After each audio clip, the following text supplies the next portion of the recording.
Sure,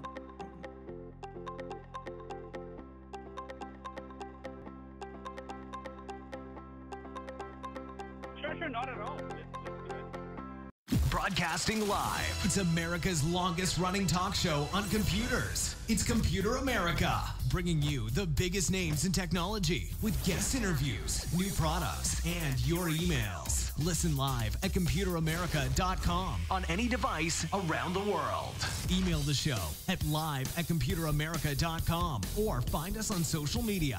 Be sure to check out our website for contests, giveaways, show notes, live video stream, podcasts, and more. You're listening to Computer America.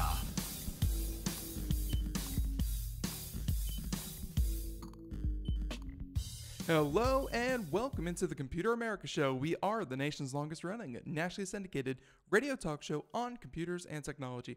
Thank you for joining us. I hope all of you are having a wonderful day as we get things kicked off here on a Monday, fresh and ready to go from the weekend, as we have, well, a great guest here with us, and talking about social media, and more specifically, we have a company called Spectre's here to help us wrangle it all in, because, trust me, I run Computer America's social media outlets, and it can get a little troublesome from time to time. So happy to talk with him, and joining us will be by phone Mr. Ashkan Kouchak, and he is the CEO of Spectre's. But before we get started with that, a couple of things to mention, including computeramerica.com. That's where you'll find everything and anything for today's show. So be that show notes, links to our guest website, any articles we do later on in the program, anything and everything can be found at our homepage. While you're there, be sure to check out the social media contest, which is brought to you by Logitech, and also the live streaming video where you can watch Computer America and not just listen. Not mandatory, still a radio program, but just something extra we like to throw out there. So with all of that said, I just want to jump right into our conversation here. And once again, Spectre's. They're here to tell us all about the company, what they do, how they do it, and hey, maybe how they can help you, is the one, the only, the CEO, Ashkan Kouchak. So Ashkan, how you doing? Excellent. How are you doing? Doing very well. Thank you for joining us, and yeah, happy that you could be here. So I think a little bit of background would help everyone. So talk about your background. Where do you come from, or I'm sorry, what field do you come from, and Spectre's, and how this whole thing started. Absolutely. Thanks for having me on the show. My background is advertising and marketing. I've been involved in tech for the past 15 years. I'm this crazy entrepreneur that I have been involved in multiple ventures, from retail to tech to real estate. Been involved in a lot of different fields and segments of the industry. Mm-hmm. Yes, that's where we're at right now. I gotcha. So let's talk about your product Spectre's, and obviously you share a name with a pretty popular service from Charter Communications, which is an ISP. But I don't, as far as I know, you are not related. Spectre's, everyone out there, SPECTRUMS. And .me if you want to check out their website. But talk about Spectre's and what is the purpose of this, and yeah, just give us some background. Absolutely. So simply put, it's your digital business card, but done right. With Spectre's, you're able to share your full list of networks and apps in one place. It also allows other users to discover your networks. It's the ultimate sort of search engine of discoverability, connecting and initiating user engagement. Makes sense. So talk about and again, talk about the need for this, because after doing the show for a while now, and having our own business here at Computer America, you certainly do get that situation where it's like, hey, let's connect on Facebook. That's a pretty big one, and then sometimes, rarely, Google Plus. But then there's other platforms that pop up every once in a while that it makes a lot of sense for your program or your business or your company to jump into. Like, if you're a movie company or what have you, maybe having a presence on Vimeo makes a lot of sense, but it's not always easy to, kind of make that across the board accessible to everyone. How does Spectrums do that? And do you do it in a way that, let's say, a company that maybe wouldn't have a presence on, let's say, Instagram, does your app kind of promote new companies entering new social media platforms? Certainly, I will get to that as well. You see, there's such a proliferation of social networks and ways to connect with each other these days, so much so the landscape has become daunting. Mm-hmm. The average day social media users have 5+ social networks, so we've created spectrums to sort of help these users put it all together, bring all their contact points from like blogs to contact details, social media accounts into one place. But it goes beyond just consolidating your touch points into one place. We've made spectrums so it's sort of fun to share and discover, and made it easy so people can connect both online and offline by giving users multiple ways to share their spectrum, from a unique identifying number, we call it SID, your own URL or your own QR code that you could actually use for print materials on your business cards, labels, and marketing materials. So if you don't have a person's or brand's SID, you could simply search their name, and we provide filters that makes it a lot easier to actually find that person and all about that person in a much shorter period of time, a fraction of the time it takes, as opposed to Google or Facebook and other social networks. And sorry, with regards to your question, you asked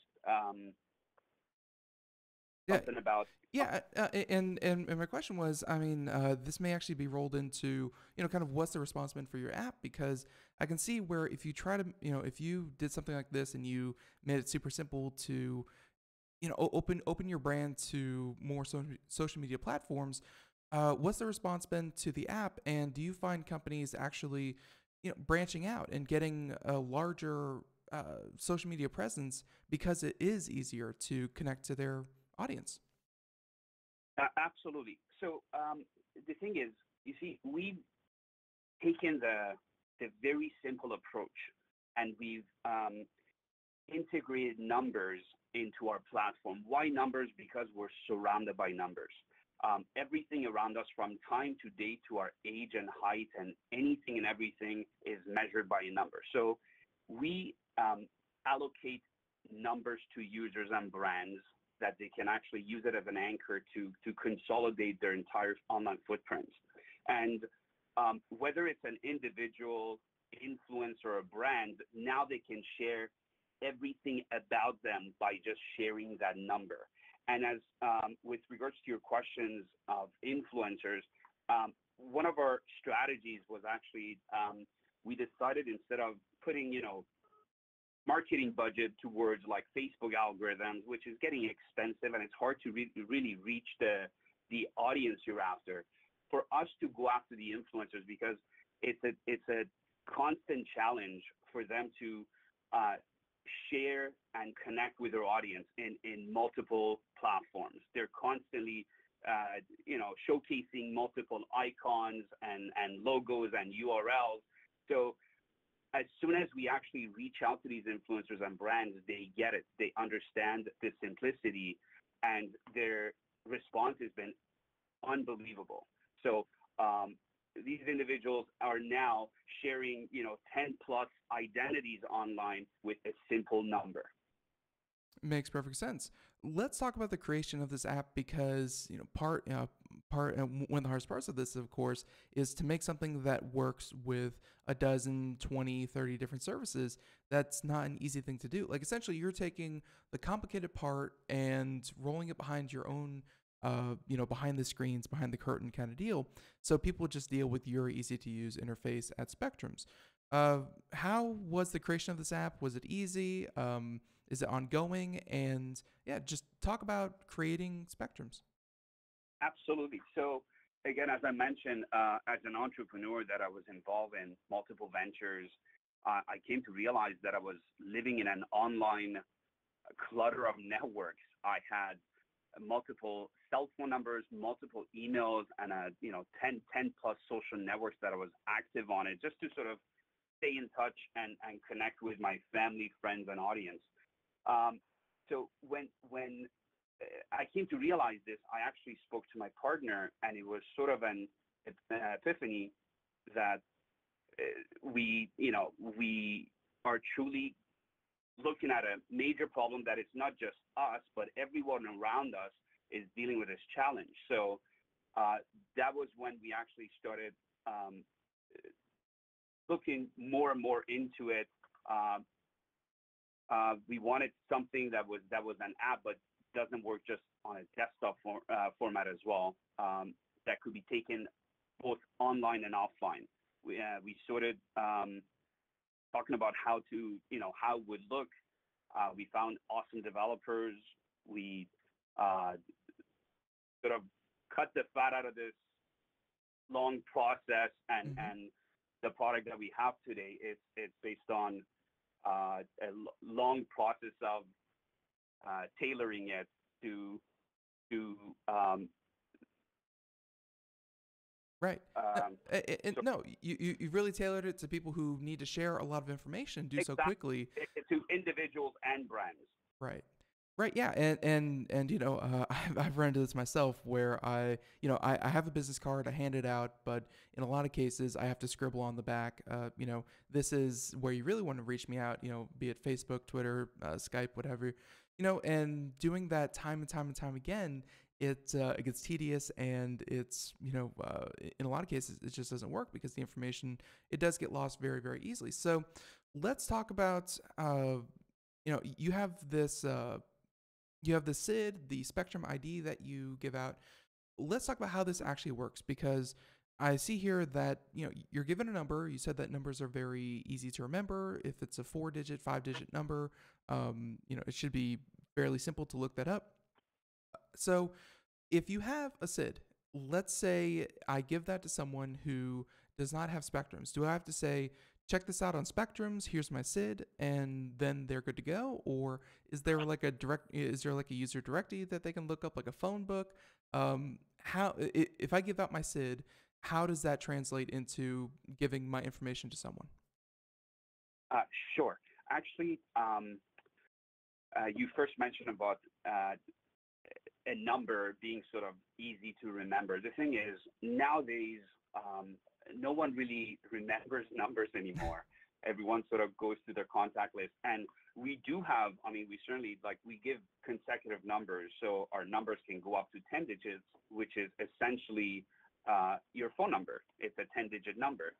You don't necessarily need to remember a number. You could actually, you have a directory feature that you can actually add individuals or brands that you'd like to sort of remember and connect with them. You could add them to your directory. And there's a lot of features that allows you to, enables you to find the one, whether it's an individual or a brand, in a fraction of time. Something else that you mentioned with regards to, sorry, your question was... And my question was that, let's say you give out a SID or you get the QR code and you take a picture of it. How does that actually translate into getting information? Because, go ahead. Correct. I apologize. No problem. My mind is going in a million miles. Yeah, so you certainly can share your SID with anyone and everyone. They don't necessarily need to have the app, because when you actually share your SID, it sends a URL. It shares your URL with the receiving party, and the receiving party can actually access our web app, and they don't necessarily need to have the native apps in order to view your identities online, whatever networks you have, and you have full control over the privacy of your network. So if you have made certain networks private, such as your phone number and email, those will remain private unless you choose to share with certain individuals. I like that. Yeah, and that was going to be one of my questions, was that, if I'm sharing maybe something for a business contact versus a general audience member versus, someone who is maybe a client of mine. I mean, I wouldn't want to give out, essentially carte blanche to everyone. So I guess you kind of answered that, but talk more about these permissions and, kind of how customizable can it be? If you're giving everyone one Spectrum ID, how customizable is it for everyone? Yes, yes, it's fully customizable. So you can, in real time, change the privacy of any network you add. You can make anything private or public. You can actually make your messaging private or public. So you're in absolute full control. There are certain networks that we're deep linked with, so through the APIs that they provide, which gives you more of a flexibility in terms of the information that you're sharing and when you actually use the application, it's actually easier to add those networks because we already have them based on the library of our apps.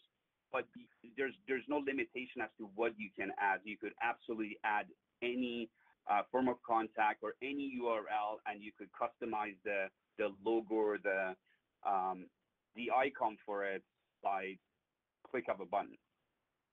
Makes sense. So talk to our audience about maybe, because we've mentioned influencers, we've mentioned brands, companies, people who obviously have an audience and they want to connect with them, more simply.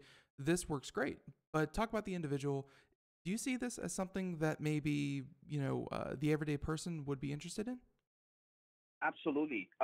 Look, we are essentially solving the John Smith dilemma. This is a major problem that other companies in the past have tried to solve it, but they've failed because of the fact that by solving one problem, they've added another. It sort of contradicted themselves because they say that they can consolidate your online footprint, but yet giving you another, URL. For example, xyz.com/John Smith. The first John Smith becomes the John Smith. The second and third, they all need to get into the whole clutter again. So what we've done is we've solved the issue by going with numbers, and more than anything, this is actually for anyone and everyone. It's not necessarily just for the brands and influencers.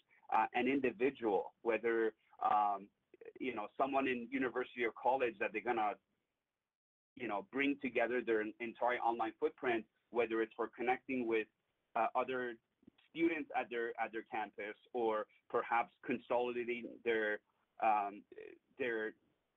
footprint for a job that they want to land on, or the HR company that they're talking to anyone and everyone, because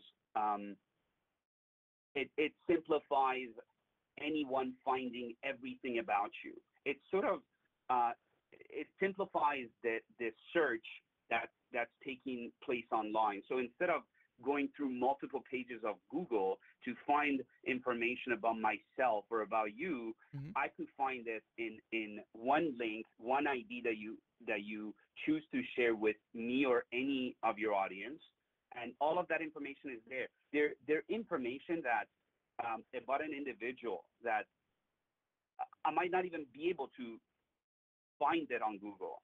I have to go through tens of pages because there's, for an individual, it could be an article about them. It could be anything and everything that it doesn't necessarily, the search engines don't necessarily bring it on the first or second or third page of the search engine.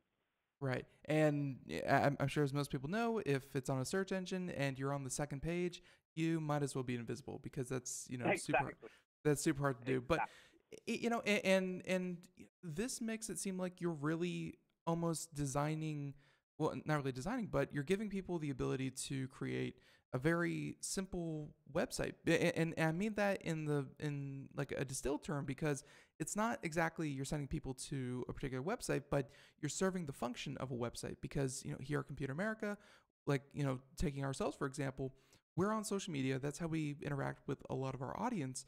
But we have our website as our digital home. It's kind of a hub, and you're taking SIDS and Spectrums as kind of a new way to create a very simple, tight hub that can then branch out to wherever people want to go. You're almost replacing the website in some cases. Absolutely, and we're doing it in a way that is very social. because in our opinion, websites, although again, we're not trying to replace websites or the web in general, but a lot of people have moved towards social media, and by numbers, the features that we have added and the features that we're adding will make this number, your global ID, very beneficial, and it will resonate with any user that uses it because it brings you significant value on your daily activity, whether it's on social media accounts or anything and everything, any connection that you make on daily basis. This global ID will simplify it. I gotcha. So another part of this, just like any kind of social media or just like any application that tries to do this, a big part of it is getting your foot in the door and essentially getting your user base up. People using these codes that then tell other people about the codes, blah, blah, blah. I see here that in your first week, you had over 5,000 downloads, which is amazing, especially for a new app. And so talk about, building up that initial base. How'd you do it? And, how's it going? And, like, how do you see the growth of your app? Is it exponential because of the way you created it? Or, yeah, just talk about the growth of your app. Absolutely. You see, like every other great idea, it took off because it was so simple. I think a lot of people out there are wondering why it's so hard to connect across the platforms that matter to them. So we just basically made it easier to share and discover. And that, I think, is resonating with a lot of our audience looking for a simple solution. Today, after a few months without any sort of advertising budget towards this, we have over 20,000 users, and we've learned a lot in order to take the next steps to get to 100,000 and a million and so on. At the end of the day, again, this app is essential for just about anyone who spends time online. Very, very nice. And, of course, working in radio, we definitely recommend that you get the advertising budget up. But we will say that is some very impressive growth. And it shows, I think, just how simple the idea is. Because if the idea was complicated, people really need to think about what the value proposition you're offering, you would not have that kind of growth. So very cool to see that.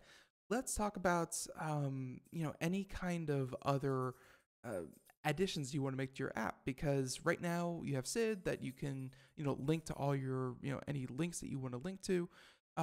What other features are you hoping to kind of bring this? Because as your audience grows, a lot of people are going to start asking for a lot of different things. Absolutely. So we currently have search, so an explore feature that allows you to search anyone by their name or Sid. We have nearby search for individuals that want to connect with others around them. So you're at a conference, you could simply connect with anyone within the proximity of where you are. We have messaging, so you could message users, you could share content with them. We have a directory which essentially can become your global directory of all the individuals. So it's your like phone contact book on steroids, because it doesn't have the individual's phone number only, but it has everything about that individual or brand. We're trying all sort of different things. We're working on AI for, augmented reality, that you can point your phone towards any logo, any number or object, and in real time, it gives you any information about that brand or that object. So you can connect, like, follow, or get any sort of information that's meant to be shared with you in real time. We're testing voice calling and video calling with your Sid, so you can simply connect with anyone and everyone via that number. And there's so much more in the queue, which we're actually hoping to share with the world in the next few months. Very cool. Very cool. Can't wait for that. So some technical details. Let's talk about what it's available for. You mentioned there's a desktop portal. Is it for iPhone, Android, and how much is it? It's actually a free app. Yes, we have an iOS, we have an Android app, and we have a web app, which is not fully functional right now, but that's something that we're also working on, that we will provide users with a fully functional web app. The app is completely free. So we have numbers locked up to certain digits, and the consecutive order that we're actually allocating numbers, these are free SIDs that are going to individuals. If users decide to change their SID to other numbers, whether it's their year of birth or their favorite number, so on and so forth, there's a premium or an admin fee that could be subject to be to sort of purchase. Right. Yeah. So it sounds like, for maybe larger companies, like let's say if, again, just pulling one off the top of my head, like let's say Coca-Cola wanted to come on board and they wanted the number 100, then they'd pay for 100 and then that would be their SID? Correct. So they can consolidate their entire online footprint. So let me give you a better example. Sure. If you look at your mobile keypad, Nike, for example, spells 6453. So Nike can buy SID 6453 that spells their name, and now they can come and consolidate their entire online footprint, which they have 20 plus verified Instagram accounts. They have about 14 or 15 YouTube channels. They have 15 plus Facebook pages, and that's not their website and contact information and everything else about them.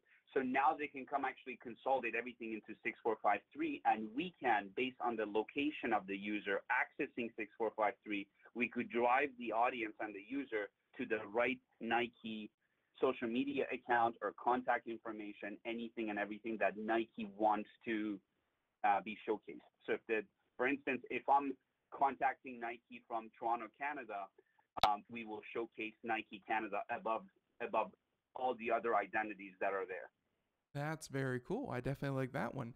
So, and way at the beginning of the show, you mentioned your background. You've been in a lot of different fields.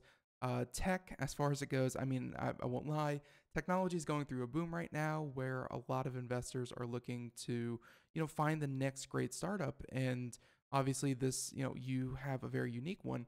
Talk about, just compared to other entrepreneurial efforts that you've done, how has starting a tech company been? Starting a tech company, I mean, like every other startup, it's always challenging, but it really comes down to being persistent and surrounding yourself with the right team.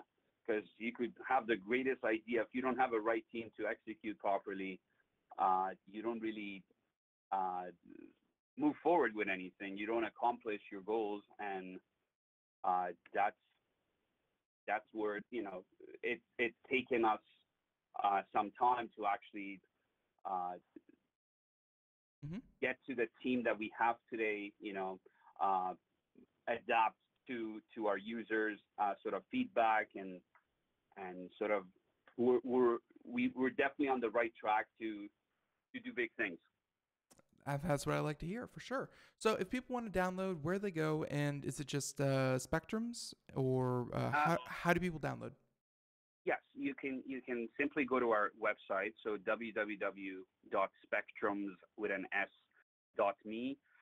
So spectrums.me, there's the download links directly to the iTunes Store and the Google Play, or you could simply search Spectrums on iTunes and Android, and the links are there. Please download, get your SID today, and let us know what you think. So, stupid question. What is Spectrum's SID? Oh, so it's your Spectrum's ID. It's your Spectrum's ID. No. I'm sorry. What is Spectrum's ID number? What is your ID number? Yeah. So Spectrum SID is 416. We're from Toronto. We take pride of that, and our SID is 416. So I gotcha. Check us out at spectrums.me/416 for all the links to the stores, all of our social media channels, our contact information. Everything is there. I see that, and it's customizable, and yeah, very, very cool. So everyone, again, we have a link to this in the show notes, and how to spell it, their website, all that good stuff. And I just want to say, Ashkan, thank you so much for coming on Computer America. We're flat out of time, but this was very interesting. Thanks for coming on.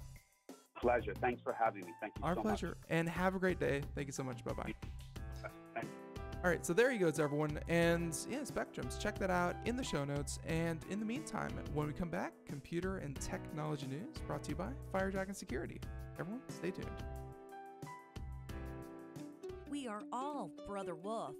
10 years ago, a group of locals banded together to create positive change.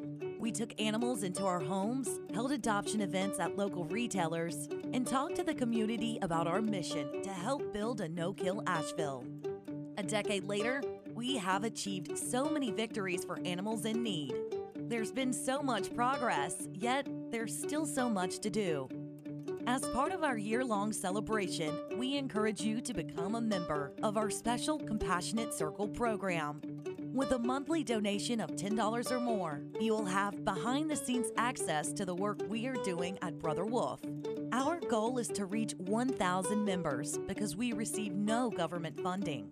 Working together, we can help build and sustain no-kill communities. Learn more at compassionatecircle.bwar.org. We are a 501c3 tax-deductible organization.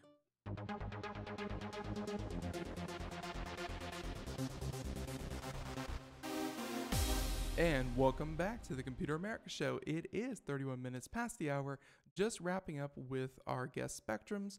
If you want to check them out, spectrums.me. And yeah, there you have it. That is their website. Very interesting interview. And yeah, if you miss any part of that, you can find us on wherever podcasts are heard. And it's just the show in its entirety, rebroadcast as a podcast. And yeah, you can check that out. iTunes, Google Play, iHeartRadio, SoundCloud, Spreaker, Blog Talk Radio, all those different ones. So yep, check that out at our website. So with that being said, why don't we go ahead and talk about computer and technology news? And this is a segment dedicated to everything and anything computer related.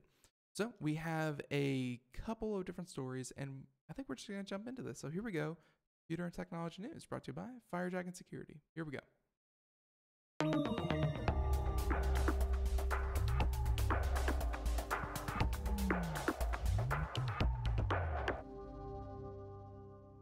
All right, so the more I stare at this article, the more I can't help but do it. And there was drama.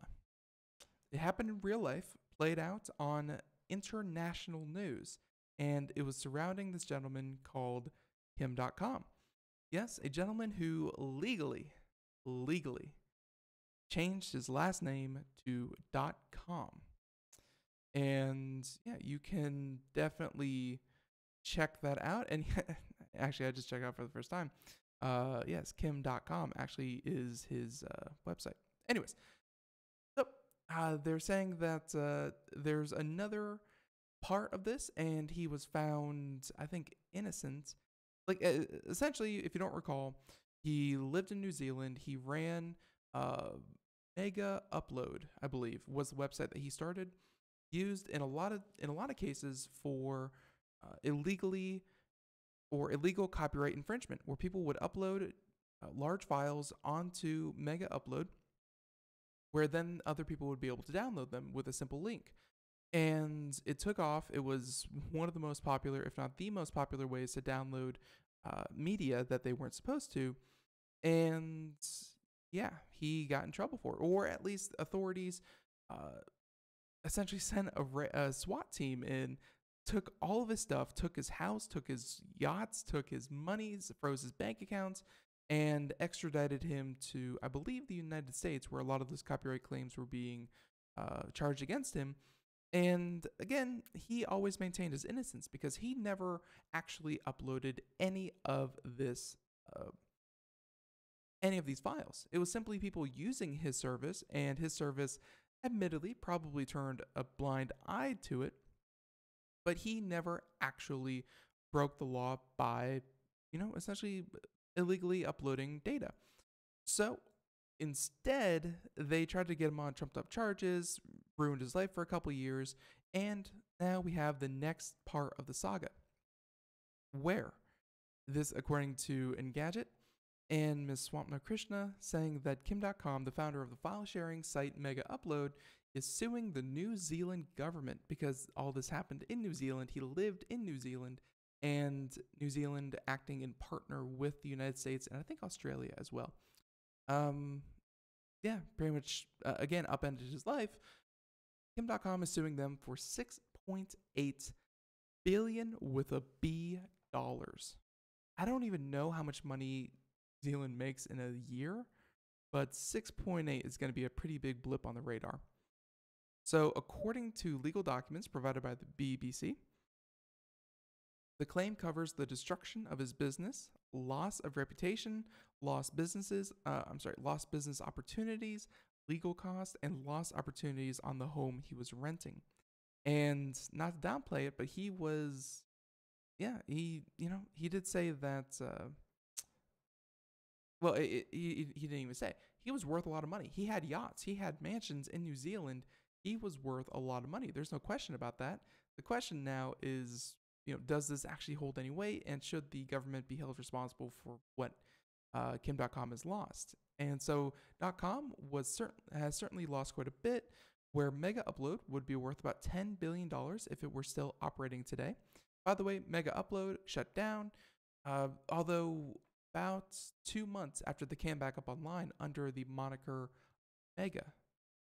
Mega.com. Same business, headed by a new gentleman, and we actually talked with them here on the show. That was very interesting to talk with the company, and as they try to get back on the road to, being, seeing as a legitimate service once again. But anyways, they said if it was still working, it'd be worth about $10 billion. And .com owns 68% of the shares of the company, which was shut down in 2012 in a raid at the request of the FBI. And he claims that the arrest and the subsequent shutdown of his company was unlawful. And they said that under the New Zealand Copyright Act, online copyright infringement is not a crime, which is one of the reasons he was in New Zealand. But the FBI, they have long arms. So .com may soon be extradited to the US, where he stands to face copyright and money laundering charges, and the hearing for that case is set for February 20th. So, he's still facing a litany of crimes himself, but he claims $6.8 billion is owed in restitution for what the law enforcement have been doing to him. It's a pretty big sum of money. So yeah, we'll see what happens. But again, just that story to me is almost on par with John McAfee's story. And, these very rich people that come out of technology that really don't have like a dynasty set up behind them. They don't have, any kind of background in being rich, but then they end up being some of the most powerful people in the world. Very interesting to see what happens. So that's where we're at with that one. Anyways, let's go on to another news story. And how about this one? So this one comes from ibtimes.co.uk. This one's big. Kinda. Sorta. Maybe. And this was a snafu, as I understand it, from iTunes. And here we go, saying that, again, the International Business Times, saying that Thor Ragnarok has been leaked and that the unreleased Marvel film furiously spreading on piracy websites. And as we all know it, once it's there, it's super hard, if not completely impossible, to get that cat back in the bag. So, Marvel's latest superhero flick, Thor Ragnarok, is furiously circulating on illicit pirate and streaming services, seemingly after being leaked online by mistake. And this, according to Torrent Freak, a now deleted Reddit thread claims that the legal pre-order of the film was made available for early download in error. Right, that's right. So the Hollywood blockbuster, the latest of Marvel's The Avengers franchise, is currently set for digital release on February 19th.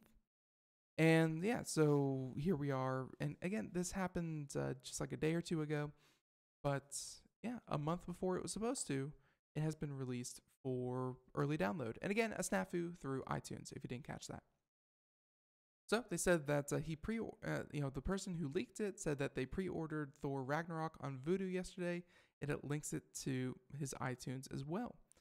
But curiously, it showed up in my iTunes library just this morning, and now I can watch the full movie in HD, and he obviously downloaded it. And the user had an account tied to Vudu and iTunes, and soon other users were commenting that they also had access to the movie. So, yeah, all it takes is a couple. And then, so here we have it. Torrent Freak wrote that due to what appears to have been a significant blunder at Apple, the $180 million movie is now being pirated all over the internet. No good. Again, we at Computer America do not advocate pirating. We are simply reporting on the news that there was a mistake, and now pirates are doing their piratey things. And so the article continues saying that it wasn't long after appearing on the web that a well-known pirate group set to work on making the movie available on peer-to-peer websites. And they said that in a statement, the team revealed that it took more than 10 hours to break iTunes protection. So, 10 hours to break iTunes protection. That's not that long. Doesn't seem like that long, especially for just like a coalition of people who are looking to do this and not like a formal organization. Anyways, it wrote on Pastebin, casualties, one account banned, but it was worth it. Enjoy, and yeah, there you go. So a quick search on the Pirate Bay by the International Business Times confirmed that numerous copies of Thor Ragnarok were in circulation. And of course, it is illegal to download copyrighted material in the UK and also the United States. So, Marvel and Disney did not immediately respond to a request for comment. In previous cases, though, the films have attempted to prosecute those who access the movie before the official release. So, yeah, again, at your own peril, but just know that iTunes messed up in this case. So, very interesting. I mean, this is not the worst thing in the world because we've had other movies that through contracting companies in India, China, what have you, they've released movies on file sharing sites before they were even released in theaters. This one was just a month before it was released on essentially DVD. So it's already had its theatrical run. The amount of money it would have made is probably minuscule compared to its theatrical release. But still, that's money that I'm sure, Disney and Marvel were certainly hoping to get. And even so, pirating is in itself probably a very small segment of how much money they're actually going to lose. So either way, Apple, don't do it again. There you go. All right. Okay.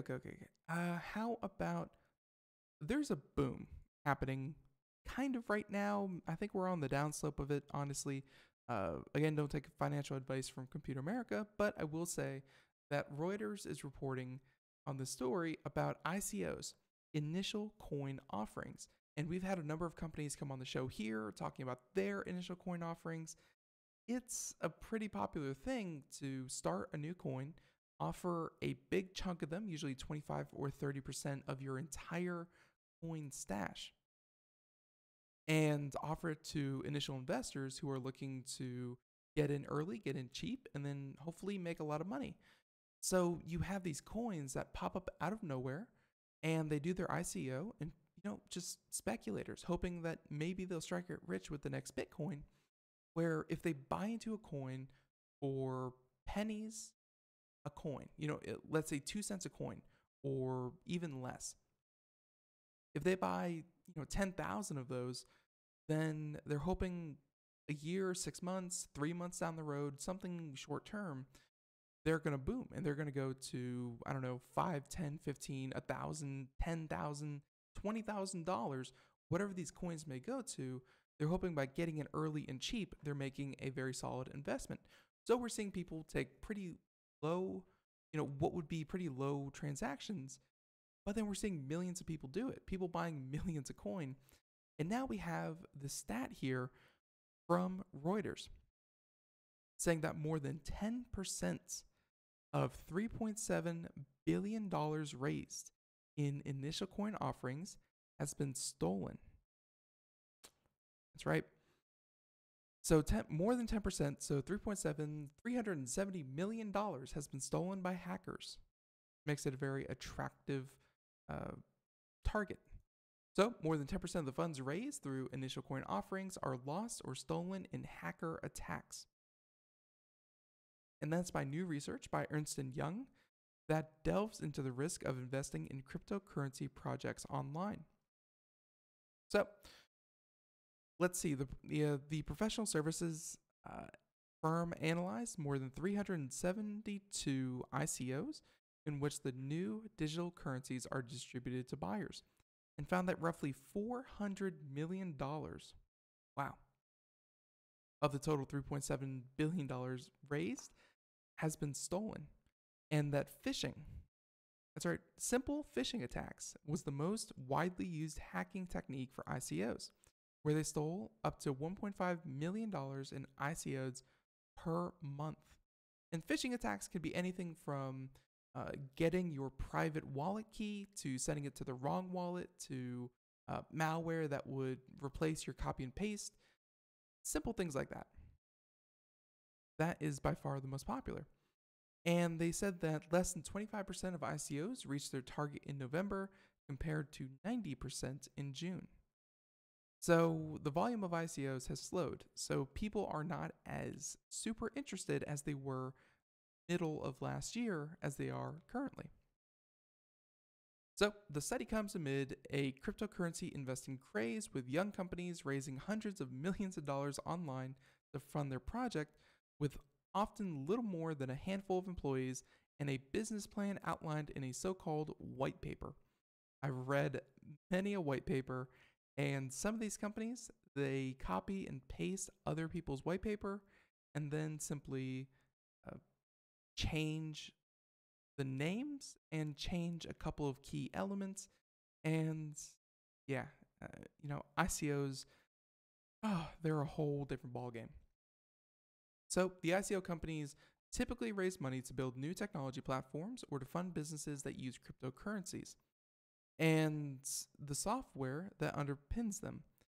Yet, for many of these projects, that need for blockchain and cryptocurrencies is often unjustified, saying that it also noted that the valuations of ICO tokens are often driven by fear of missing out and have no connection to market fundamentals such as project development. There was another article that we didn't do, and by the way, we're probably done with this one, but there's another article we're not going to do, but the gist of it was a company, well, not even a company, a software developer, the developer behind Dogecoin. That's the coin off of the meme of the dog with broken, grammatically incorrect English. And it was a joke coin. It was a joke coin back then, and it hasn't even seen a major software update in 2 years, which by most accounts would call it a dead project. No one's currently maintaining it. No one's improving it. No one's working on it. It should be left to rot.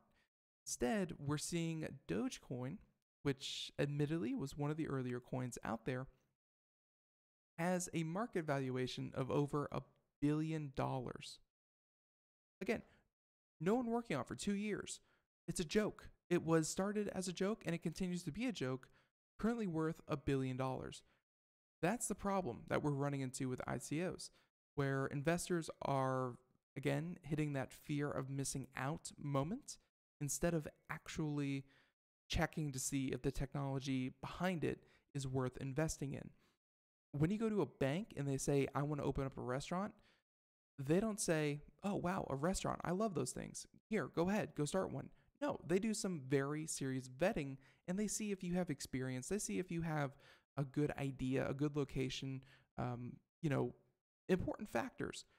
And on the opposite side, if you take that same analogy and put it to Bitcoin, you should be checking their white paper. You should be seeing if the people running it have any experience in this field. You should see if the blockchain or cryptocurrencies in general are even a good technology fit for the service that they are then providing with this coin. And Dogecoin, which is a joke, has $1 billion, shows that a lot of people with a lot of money are not doing that. They're hoping to just get rich easy without actually doing due diligence. Problem. So there you have it. On top of a bubble, on top of a lot of weirdness, you have, in fact, hackers who are also very capable of stealing cryptocurrency. So there you go. And again, that story from Reuters. Found that one very, very interesting. All right. Let's do some Apple news. We haven't talked about Apple in a while, partially because, well, Apple doesn't really,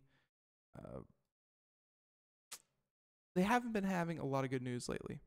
So, yeah, why don't we go ahead and do this article? There we go. All right, so Apple may discontinue the iPhone 10 when next model arrives, which should shock no one. It should surprise no one. And they said that an analyst predicts Apple will kill off the original iPhone 10 once the second generation model hits stores. And folks, I keep saying iPhone 10. That is the proper way. That is the only way to say this. The iPhone X is not a thing. It's the iPhone 10. Folks, get it straight. So the iPhone 10, they say, yeah, may not be a thing. And when the newest phones get old, they often get cheaper. It's why people sometimes wait a year after a phone's release for a discount on the device. But that might not be the case with Apple's iPhone 10, which comes with a hefty price tag of $1,000. Yeah, it's pretty expensive. So, a report from Mac Rumors on Monday suggests that Apple will discontinue the original iPhone 10 when the second generation model is released later this year. And instead of making the phone cheaper, instead of making it cheaper, they're just going to stop making it. And the report cites predictions from KGI security analyst Ming-Chi Kuo, who said that the lower price for the iPhone 10 would affect sales of Apple's mid-range devices. And Apple didn't respond for comments. That's the end of the article. But I did like the line of speculation that they did. And I will say, it makes perfect sense. Because to me, the iPhone 10 was, again, it was always marketed as an anniversary phone. You already had the iPhone 8 and the iPhone 8 Plus or whatever. You had that next iteration. And then the iPhone 10 was like this weird thing that kind of leapt ahead. They said it was totally futuristic. The screen design was different. It had OLED screen, had a lot of different features, had face scan. It had a lot of technology that was, not new for phones in general, but new for Apple. This always seemed like a one-off thing that Apple would do, and then they take what they learned from this different kind of phone that they put out, and they'd keep what worked. They would get rid of what didn't work and just roll it into an iPhone 9, or they'd roll it into whatever they call their next lineup. But they would just roll it. They would take the good technology and throw away the bad and not do like an iPhone 10.2 or something like that. That just wouldn't work. So I can see the Apple iPhone 10 just being an anniversary phone. And then when it's not an anniversary, or at least when it's not, a 10, just going back to the original status quo of the next number, and there's also a plus. And if you want something cheaper, you go with the previous generation. No need to split up your lineup like that when, hey, it's probably not very price competitive to design a second completely different line of phones. So there you have it. And yeah, I can't help but agree that that's probably the way iPhones are going, where iPhone 10s are probably just the 10-year anniversary and not a new line of phone that will be continuing on into the future. Never assumed otherwise. All right. We have two articles. I'm going to do this one about Amazon, but we're going to do the one about Facebook probably another time. And the one about Facebook, real quick, is about how Facebook has apologized and said that that social media in general is corrosive to democracy. And we'll talk about what they mean by that and what it means for all of us out here. So in the meantime, though, we're going to talk about Amazon and their grocery store of the future, and it opened today in Seattle. And when I say grocery store of the future, you can be sure that if Amazon is testing it, other companies are testing it or will then lease this kind of technology if it's faster, better, cheaper, and hey, saves money. There's a lot to like here. So Amazon will open its checkout-free grocery store to the public on Monday after more than a year of testing, the company said, moving forward on an experiment that could dramatically alter brick-and-mortar retail. Again, no checkout grocery store. Pretty crazy. So the Seattle store, known as Amazon Go, relies on cameras and sensors to track what shoppers remove from the shelf and what they put back. Cash registers and checkout lines become superfluous. Customers are billed after leaving the store using credit cards on file. And for grocers, the store's opening heralds another potential disruption at the hands of the world's largest online retailer. And yeah, you can see where this rolls into their purchase of Whole Foods last year. So Amazon, they don't have to go far to figure out where to implement this technology because they own Whole Foods. They own all of Whole Foods, and that's where this technology is going to go first. Long lines can deter shoppers, so a company that figures out how to eradicate wait times will have an advantage. Amazon did not discuss if or when it will add more Go locations. By the way, Amazon Go is the grocery store with no checkout lines. And they said that they have no plans to add the technology to the larger and more complex Whole Foods stores, although, let's face it, they will. And the convenience style store opened to Amazon employees on December 5th in a test phase, and at the time, Amazon said it expected members of the public could begin using the store as early as 2017. But there have been challenges, according to a person familiar with the matter, where those include correctly identifying shoppers with similar body types, and when children were brought into the store during the trial, they caused havoc by moving items to incorrect places. Never thought about that. So they said that the store worked very well through the test phase thanks to 4 years of prior legwork. And let's see. So it's an 1,800 square foot store, and it's located in an Amazon office building. And to start shopping, customers must scan an Amazon Go smartphone app and pass through a gated turnstile. And they said that they had different things like ready-to-eat lunch items. When they get there, they have meats and meal kits and drinks and what have you. Sleek black cameras monitor from above, and weight sensors in the shelves help Amazon determine what exactly people take. And much of the store will feel familiar to shoppers, aside from the checkout process, where Amazon is famous for dynamic pricing online as printed price tags, just as traditional brick and mortar stores do. So there you have it, the Amazon grocery store of the future, at least starting public trials open on Monday. And yeah, we'll see how that goes. But hey, a future in the next couple of years where there is no self-checkout, let alone people working checkout counters, very possible. Very possible. And again, if Amazon's doing it, you can bet Walmart already has their own technology in the works. All right, so there we go. That's it. That's all the computer technology news that we can do. And why don't we go ahead and let's see. Yeah, tune in tomorrow on the show as we talk with Square Panda. That's our guest. Square Panda will be joining us tomorrow as we talk about their service for helping kids to learn, read, play, think, and just have fun with technology, and how they actually learn to code from a very young age. So find out more about that and computer technology news and a lot more all week long here on Computer America, 4 p.m. to 5 p.m. Eastern. And folks, until next time, thank you for tuning in. Thank you for listening. I know we've had a lot of new listeners lately, and I want to say thank you so much.